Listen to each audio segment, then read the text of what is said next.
বিসমিল্লাহির রহমানির রহিম। সম্মানিত দর্শক শ্রোতা, দেশের যেই প্রান্ত থেকে এখন আমাকে সরাসরি দেখছেন অথবা পরবর্তীতে দেখবেন, সবাইকে হৃদয় থেকে সালাম জানাচ্ছি। আসসালামু আলাইকুম ওয়া রাহমাতুল্লাহ। আজ লাগাতার অবস্থান কর্মসূচির পঞ্চম দিন। আমরা অত্যন্ত পরিশ্রান্ত এবং ক্লান্ত।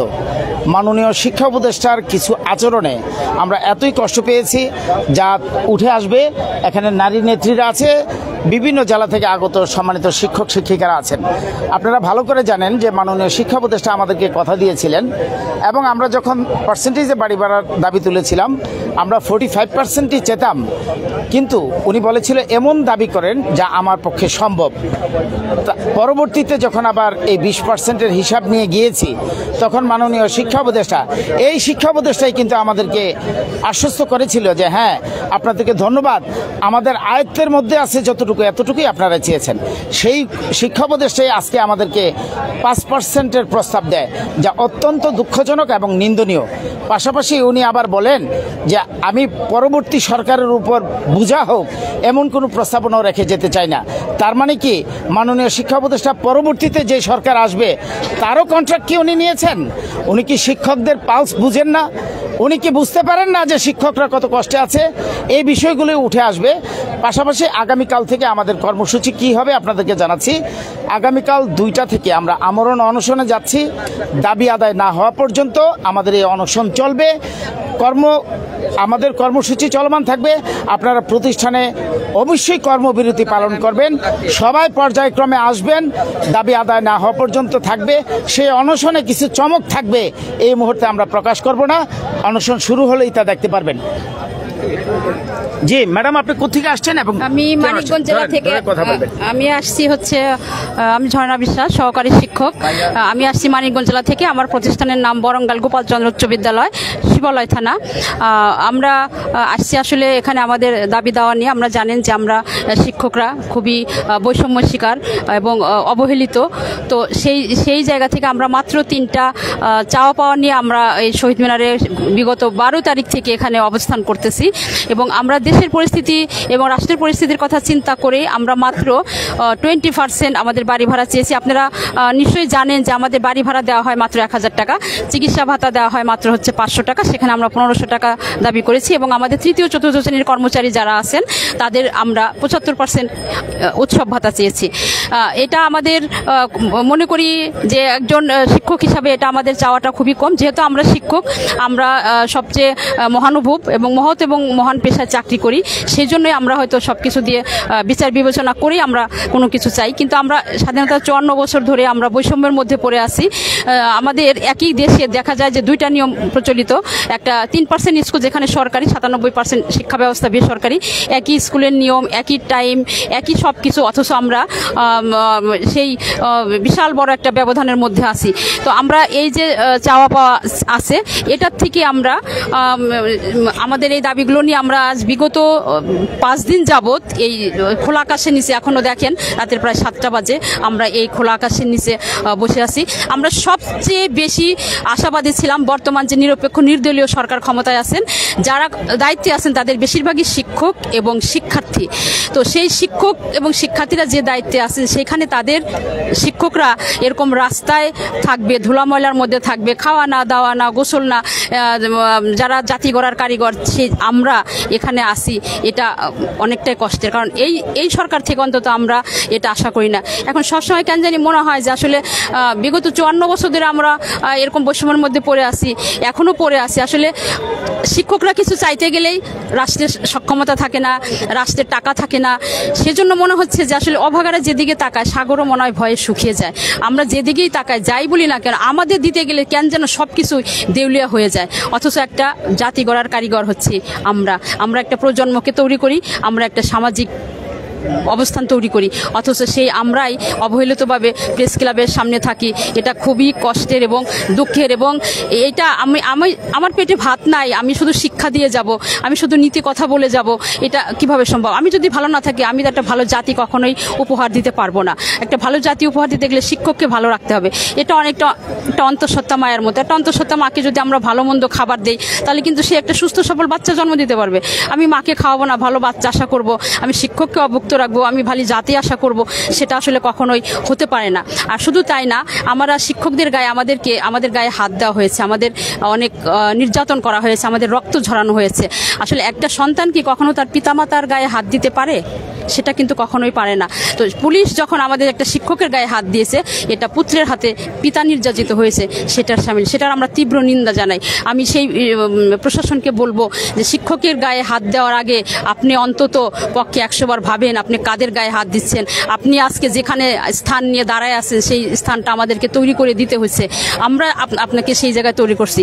সবচেয়ে দুঃখের এবং কষ্টের কথা হলো যে যখন আমরা একটা স্টুডেন্ট দুদিন স্কুলে আসে না, তাকে লক্ষ্মী সোনা বাবা বলে স্কুলে নিয়ে আসি, সেই বাচ্চাটাকে আমরা স্বপ্ন দেখাই, সেই বাচ্চাটা একদিন আমাদের হাত ধরে সিঁড়ি দিয়ে হাত দিয়ে ওঠায় তখন যাকে আমরা বড় কিছু বানাইলাম, জজ ব্যারিস্টার মন্ত্রী মিনিস্টার বানাইলাম, তখন সে তার নিজের গোড়ার কথা ভুলে গেল যে সে আজকে যেই অবস্থানে আছে সেই অবস্থানে তাকে কে নিয়ে আসছে, একজন শিক্ষকের হাত ধরে সে এখানে আসছে। অথচ সে নেওয়ার বেলায় 100% নেয়, আর আমাদের দিতে যায় আমাদেরকে রাস্তায় নামতে হয়, আমাদেরকে খেয়ে না খেয়ে শহীদ মিনারের মতো জায়গায় আমাদেরকে থাকতে হয়। এটা আসলে খুবই কষ্টের। এখন আপনারা জানেন মাত্র 3টা দাবি নিয়ে আমরা এখানে উপস্থিত হয়েছি। আমাদের 20% বাড়ি ভাড়া, আমাদের 1500 টাকা চিকিৎসা ভাতা এবং কর্মচারীদের জন্য 75% উৎসব বোনাস।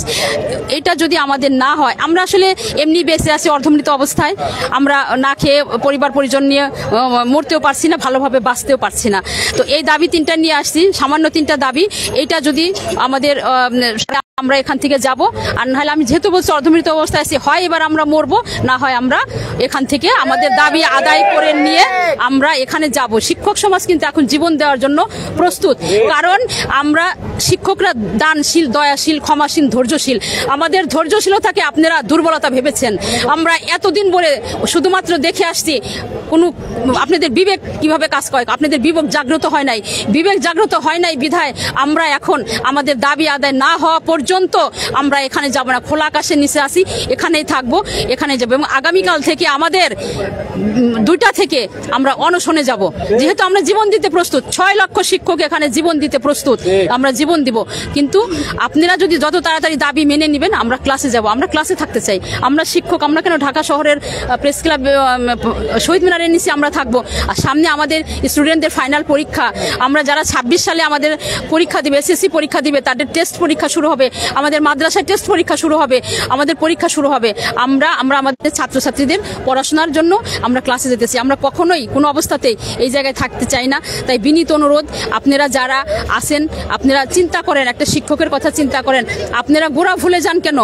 আপনারা কেন গোড়া ভুলে যান যে আমরা আমাদের হাতে আপনারা তৈরি করে দিয়েছি আপনাদেরকে? ভুলে যান না প্লিজ। আপনারা আমাদেরকে আমাদের দাবি দাওয়া পূরণ করে আমাদের ঘরে ফিরিয়ে দেন। আমরা ঘরে ফিরে যেতে চাই। আমরা আমাদের স্টুডেন্টদের কাছে যাই। আমরা জানেন যে সমস্ত দেশের স্টুডেন্টরা আমাদের পক্ষে। আর আরেকটা জিনিস বলি, সেটা হলো এই দাবিটা কিন্তু শুধু শিক্ষকের না, শিক্ষক, ছাত্রছাত্রী এবং অভিভাবক 3-এর সমন্বয়ে আমাদের এই চাওয়াটা। সেজন্য আমরা খুব তাড়াতাড়ি আমাদের ক্লাসে ফিরে যেতে চাই। আমরা এখানে মানবতার জীবনযাপন করতেছি, আমরা কষ্টে আছি। প্লিজ আমাদেরকে, শিক্ষকদেরকে আর কষ্ট দিবেন না। আপনারা যথেষ্ট কষ্ট আমাদেরকে দিয়েছেন, আমরা আর পারছি না। আপনারা আপনাদের কথা রাখেন। আপনারা বলেছেন আপনারা আমরা যেটা চেয়েছি, আপনাদের সাধ্যের মধ্যে আমরা চেয়েছি, আমরা অসাধ্যের কিছু চাই নাই। আপনাদের সাধ্যের মধ্যে যদি চেয়ে থাকি, তাহলে সেই চাওয়াটার জন্য আজকে 5 দিন যাবৎ আমরা অনাহারে অর্ধাহারে কোনো অবস্থাতে এই প্রেস ক্লাবের মতো জায়গায় পড়ে আছি। জাতি যখন ঘুমায়, কুকুর বিড়াল আমাদের সাথে ঘুমায়। একটা শিক্ষক যারা জাতির বিবেক, তাদের সামনে রাস্তার কুকুর বিড়াল ঘুমায়। এর চেয়ে দুঃখের কষ্টের বোধহয় আর কিছু নাই। এবং এটা জাতির জন্য কতটা কলঙ্ক সেটা আপনারা ভেবে দেখেন। তাই মাননীয় প্রধান উপদেষ্টা মহোদয়, আপনি একজন শিক্ষক, আপনি আগে থেকে আমাদের স্যার। তো সেই স্যারের কাছে আমাদের এত চাইতে হবে, আমাদের এত কাঁদতে হবে, আমরা এটা বুঝতে পারিনি স্যার। তো আপনার কাছে বিনীত অনুরোধ, আপনি আমাদের দাবিটুকু মেনে নেন, দাবি নিয়ে আমাদেরকে ক্লাসরুমে ফিরিয়ে দিন। এটাই আমার বিনীত অনুরোধ। ধন্যবাদ সবাইকে।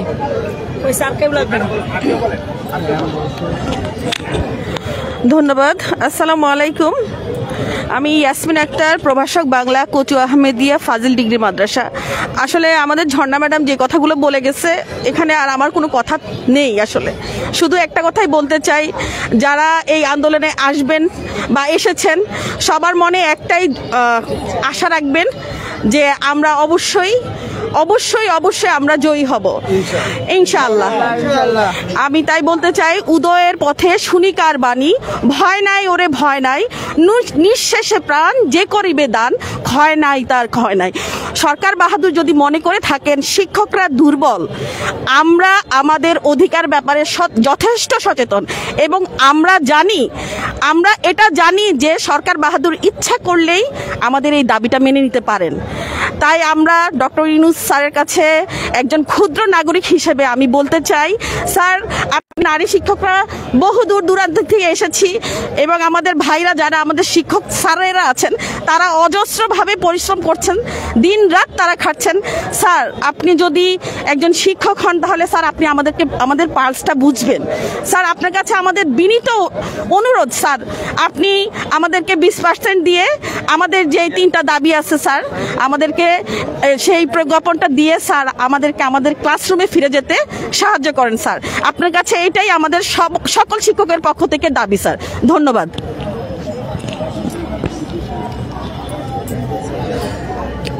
ভোলা চরপেশন থেকে আমিনাবাদ হাজিরাট মাধ্যমিক বিদ্যালয় সহকারী প্রধান শিক্ষিকা। 20% দাবিতে আসছি, খুবই স্বল্প। আমাদের দাবিটা 45% থেকে আমরা 20% চাইলাম, সেটা খুবই স্বল্প ছিল। আর রাজপথ ছাড়বো না ছিল শ্রেণীকক্ষে, এসে পড়লাম রাজপথে ধুলা খাচ্ছি। 5 দিন 6 দিন হয়ে যাচ্ছে। আমাদের কালকে অনশন চলবে, আমরা রাজপথ ছাড়বো না, প্রজ্ঞাপন নিয়েই যাব। আর আমরা রাজপথে থাকার কথাই ছিল না, শ্রেণীকক্ষে থাকার কথা ছিল। প্লিজ স্যার আমাদের এই সামান্য 20% ভাড়া আপনি দিয়ে দেন, তাহলে আমরা শ্রেণীকক্ষে ফিরে যাব সবাই মিলে। কালকে থেকে আমরা রাজপথে থাকবো না, অনশন করব না।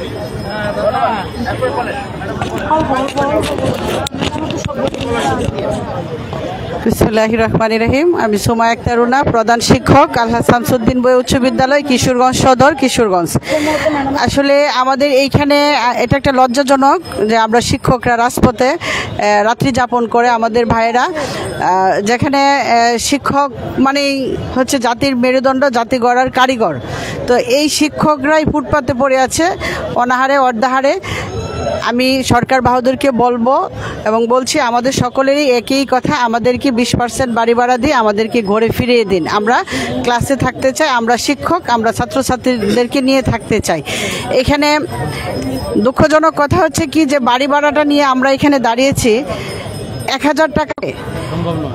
আমাদের এই যে শিক্ষক, আমরা যারা শিক্ষকতা পেশায় আছি, আমরা কিন্তু টাকার দিকে তাকিয়ে শিক্ষকতা পেশায় আসি নাই। সেটা একটা মহৎ পেশা, সেজন্য আমরা আছি। কিন্তু পেটের ক্ষুধা আর সহ্য করা যায় না বিদায় আমার ভাইয়েরা এবং আমরা শিক্ষকরা একত্র হয়েছি। কারণ একজন অটো রিক্সা চালক যিনি, ওনারও কিন্তু মাসিক আয় 30,000 টাকা, কিন্তু আমার শিক্ষক ভাই এবং আমাদের বেতন আমরা 12.5 থেকে স্টার্ট করি। তাহলে বুঝেন আমরা কি অবস্থায় আছি। সে জায়গায় আমাদের কি কোথাও বাড়ি ভাড়া এই 1000 টাকা কেউ দিবে? গ্রামেও কোথাও পাওয়া যায় না। তো এইখানে আসলে এতটাই লজ্জাজনক, আমরা কখনোই তো এটা বলতে পারি না যে আমাদের ক্ষুধা লেগেছে। আমরা এমন একটা অবস্থানে আছি। তো যেখানে একজন অটো চালকেই ওনার মাসিক আয় হয় 30,000 টাকা, আমার ভাইয়েরা পায় 12.5 থেকে স্টার্ট। তো এখানে আর কিছু বলার নেই, কারণ আমরা যে এখানে আছি, যে আপা বলছেন কুকুর আমাদের পাশে শুয়ে থাকে। আমরা গতকালকে আমরা যখন শাহবাগ চত্বরে ছিলাম, আমার এক ভাই স্যালাইন দেওয়া ছিল, ওনার দেখা যাচ্ছে যে রক্ত বেরিয়ে আসতেছে। তখন ওনাকে যখন আমরা ধরে নিয়ে যাচ্ছি, অটো এসে ধাক্কা মেরেছে। মানে আমাদেরকে মানুষই বলে মনে হয় না, কারণ একজন অটো চালকের তার যে মাসিক আয় তা আমাদের চেয়ে বেশি, কারণ আমাদেরকে তো মানুষ বলে মনে হয় না। এই জন্য আমি সকলের কাছেই, যারা রাষ্ট্রের দায়িত্বে আছেন, আমাদের দিকে একটু তাকান, সেই বলে আমি আমার কথা শেষ করছি। ধন্যবাদ সকলকে। ধন্যবাদ ম্যাডাম। আমি আপনাদের মাধ্যমে প্রশ্ন রাখতে চাই, মাননীয় শিক্ষা উপদেষ্টা, আপনি কি সেই শিক্ষা উপদেষ্টা যিনি বলেছিলেন যে একজন শিক্ষকের বেতন একজন ড্রাইভারের বেতনের চেয়ে কম?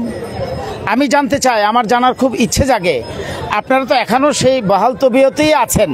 মাননীয় অর্থ উপদেষ্টা বলেছিল যে খালি পেটে শিক্ষকরা আর কত পড়াবে, ফেব্রুয়ারিতে যেহেতু নির্বাচন হবেই, কিছু একটা করে যেতে চাই। আপনারা তো এখনও সেই উপদেষ্টা হিসাবেই আছেন, আপনারা কি শুনতে পান? শিক্ষকদের স্পন্দনগুলো কি আপনাদের কাছে যায়? আপনারা কি শিক্ষকদের এই যে মনের বাসনাগুলো কি উপলব্ধি করতে পারেন? তাছাড়া মাননীয় পরিকল্পনা উপদেষ্টা, যিনি অর্থ এবং পরিকল্পনার সাথে সম্পৃক্ত, আপনি বলেছিলেন সবচেয়ে বেশি অবহেলিত মাধ্যমিক পর্যায়ের এমপিভুক্ত শিক্ষকরা।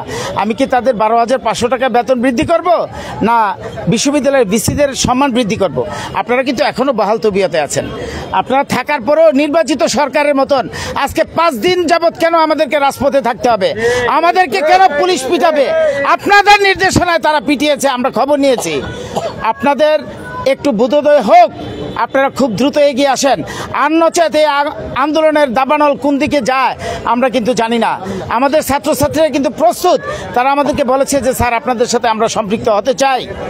আপনাদের একটু বোধোদয় হোক। ম্যাডাম কোত্থেকে আসছেন? স্যার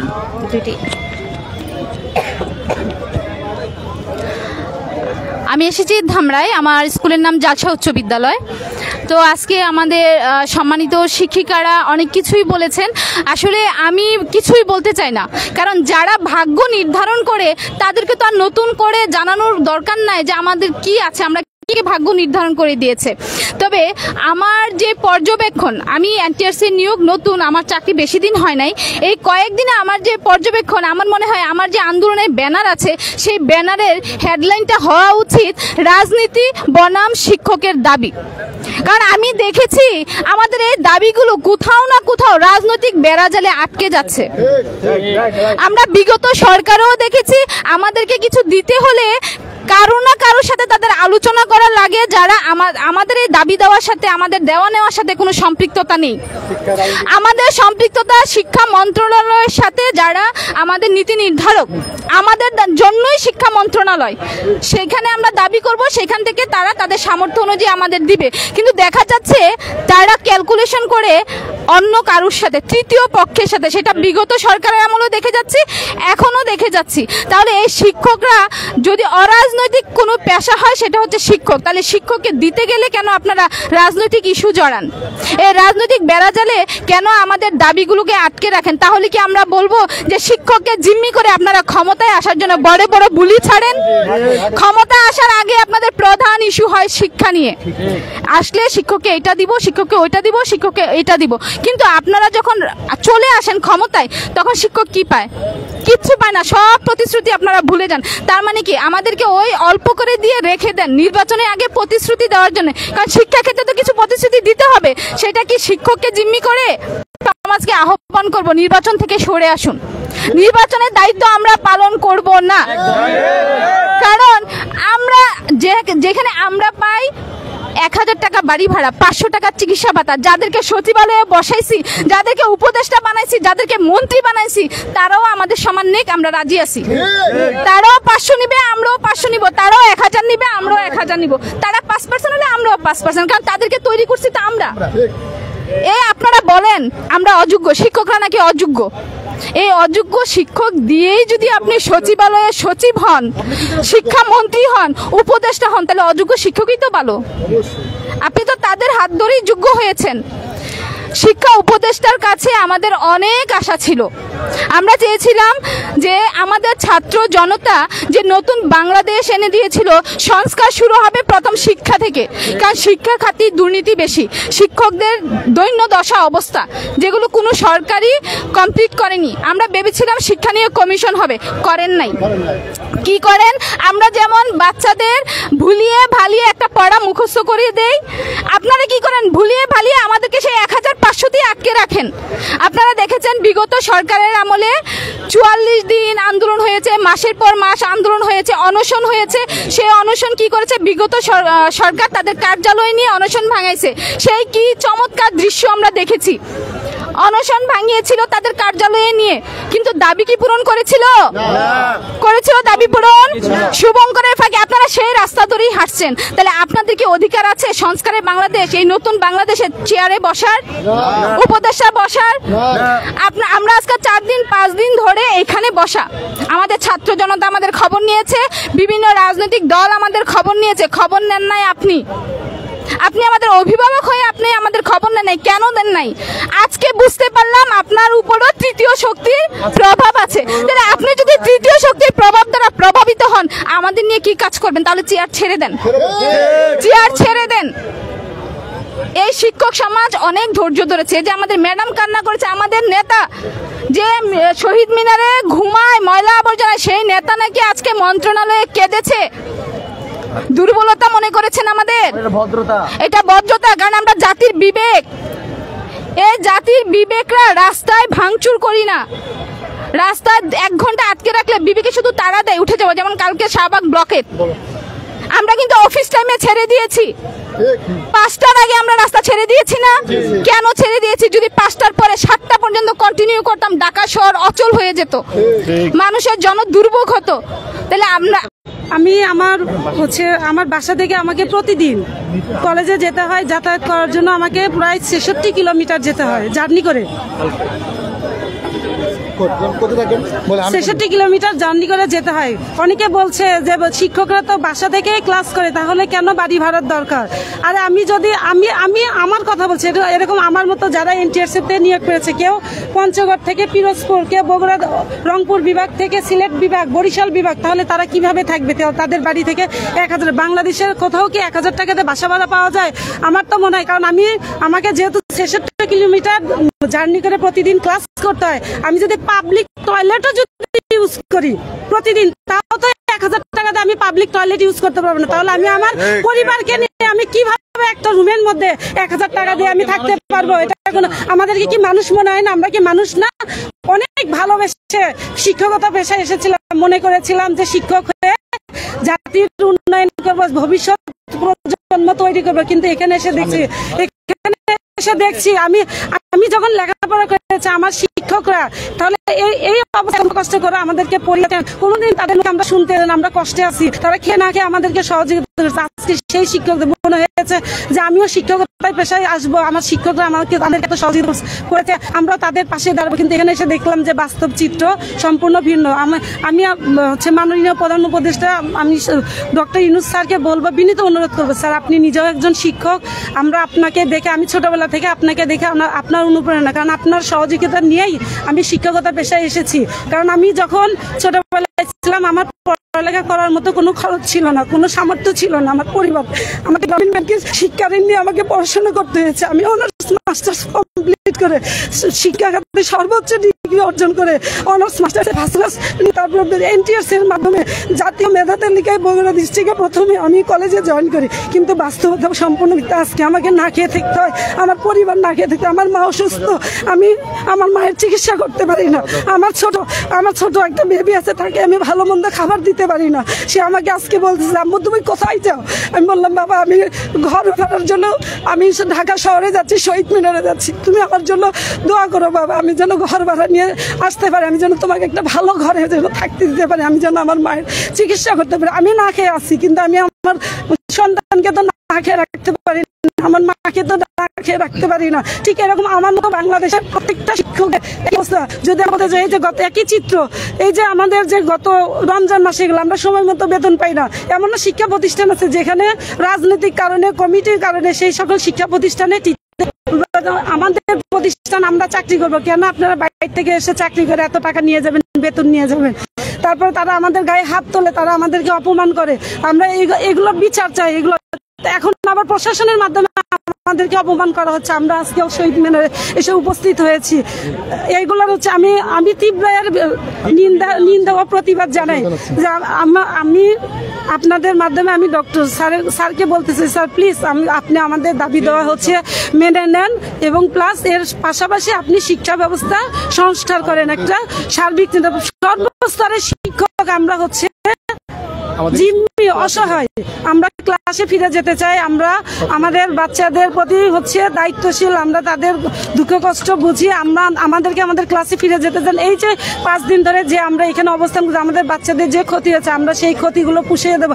আমরা প্রয়োজনে এক্সট্রা ক্লাস নিব, প্রয়োজনে অতিরিক্ত ক্লাস নিয়ে আমাদের বাচ্চাদের আমরা টেক কেয়ার করবো, যেন তারা ভালো একটা কিছু করতে পারে, ভালো রেজাল্ট তাদেরকে আমরা উপহার দিব। আমরা শিক্ষক জাতি, আমরা চাইলেই আমরা সবকিছু করতে পারি, অসম্ভব বলে আমাদের কাছে কোনো কিছুই নেই, সবকিছুই সম্ভব। পরিশ্রম ধৈর্য, আমরা ধৈর্যশীল, ধৈর্য ধারণ করেছি, আমাদের ধৈর্যের বাঁধ আপনারা ভেঙে দিবেন না। আপনারা যদি মনে করেন যে এমপিওভুক্ত শিক্ষকরা এরা শিক্ষকরা মানুষ না, আমার তো মনে হয় যে বাংলাদেশের কোনো শিক্ষকই ভালো অবস্থায় নাই। আপনি সেই প্রাইমারি লেভেলে বলেন, আর হচ্ছে আপনি ভার্সিটি আর হচ্ছে ইউনিভার্সিটি বলেন, আর বিসিএস ক্যাডার বলেন, কোনো জায়গাতেই শিক্ষকরা ভালো অবস্থা নেই। বিসিএস ক্যাডারও 28তম গ্রেডে হচ্ছে শিক্ষকদেরকে রাখা হয়, শিক্ষকদেরকে কোনো সব কিছু থেকে সুবিধা থেকে বঞ্চিত করা হয়। আমি প্রাইমারি স্কুলেও চাকরি করেছি, সরকারি স্কুলে, সেখানেও শিক্ষকদেরকে কোন অবস্থায় রাখা হয়েছে? প্রাইমারি শিক্ষক এমএ পাস করে গিয়ে সে একজন তৃতীয় শ্রেণীর কর্মচারী, তৃতীয় শ্রেণীর, তার কোনো সম্মানই নাই।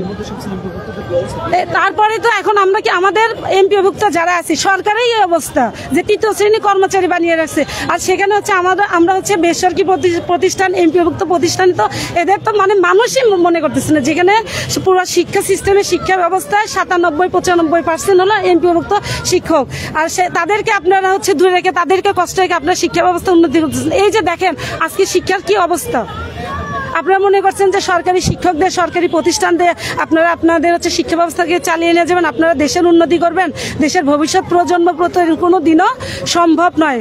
আমার মনে হয়, আমার বিশ্বাস এটা কোনো দিনও সম্ভব না। প্লিজ স্যার, আপনি আমাদের দাবি দেওয়া মেনে নেন এবং যত দ্রুত সম্ভব আপনি শিক্ষার পুরো সিস্টেমটার আপনি সংস্কার করেন, তাহলে আমরা আপনার কাছে কৃতজ্ঞ থাকবো। আপনি যদি এই দাবি দেওয়া যদি মেনে না নেন, আমরা আগামীকাল থেকে আমাদের কর্মসূচি ছিল যে অনশন, আমার অনশন আমরা এটা চালিয়ে যাবো দাবি না মানা পর্যন্ত। দাবি মানবেন আমাদের, যেটা যৌক্তিক দাবি, এটা আমাদের ন্যায্য দাবি, এটা আমাদের মৌলিক অধিকার, যে আমরা এখানে অনৈতিক কোনো দাবি নিয়ে আসি নাই। আমাদের বাড়ি ভাড়া 20%, শিক্ষা চিকিৎসা ভাতা 1500 টাকা এবং আমাদের কর্মচারীদের হচ্ছে 75% উৎসব ভাতা আপনারা অতি দ্রুত মেনে নিয়ে প্রজ্ঞাপন জারি করেন এবং তার পাশাপাশি পুরো সিস্টেমটা, পুরো শিক্ষা ব্যবস্থাটাকে আপনারা সংস্কার করেন। যদি সংস্কার না করেন তাহলে ভবিষ্যতে আমাদের জন্য, শুধু আমাদের না পুরো জাতির জন্য এটা খুব ভয়ানক, খুব ভয়ানক পর্যায়ে চলে যাবে। বাংলাদেশের অবস্থা, পুরো শিক্ষা ব্যবস্থা তো ভেঙে পড়ে আছে, কারণ শিক্ষা ব্যবস্থাটা আপনারা এমন ভাবে করে রাখতে চলতেছে, এই পুরো সিস্টেমটাই আমাদের অচল হয়ে যাবে। পুরো শিক্ষা ব্যবস্থা অচল হওয়া মানে পুরো দেশ কিন্তু অচল হয়ে যাবে, এটা আপনারা মাথায় রাখবেন।